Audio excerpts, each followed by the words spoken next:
Zdravo, ja sam Zdravko Gavrilović, poslastičar.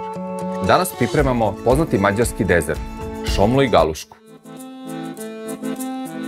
Legenda kaže da je jedan mađarski poslastičar posvetio ovaj recept svojoj devojci, poreklom iz oblasti Šomliji. Karakteriše ga slojevitost sastojaka i bogatstvo ukusa.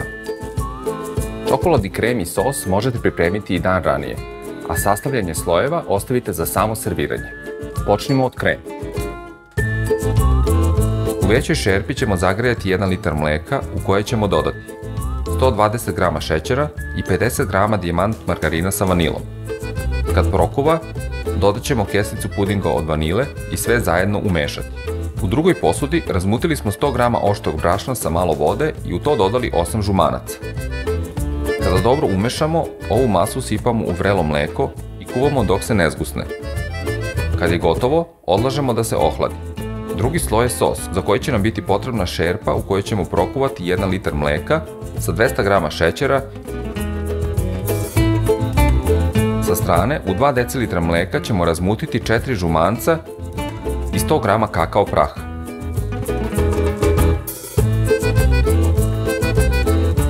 To sipamo u ključalo mleko, pa dodajemo 400 g čokolade.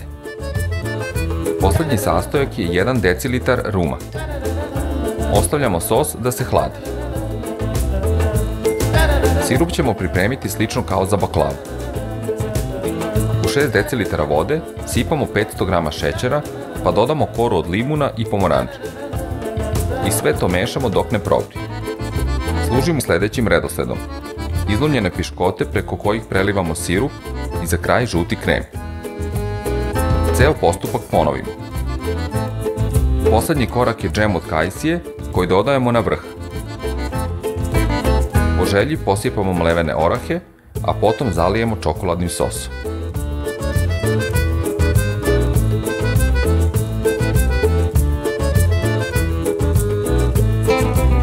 Savet za kraj. Umesto piškota možete pripremiti i patišpanj. Uživajte!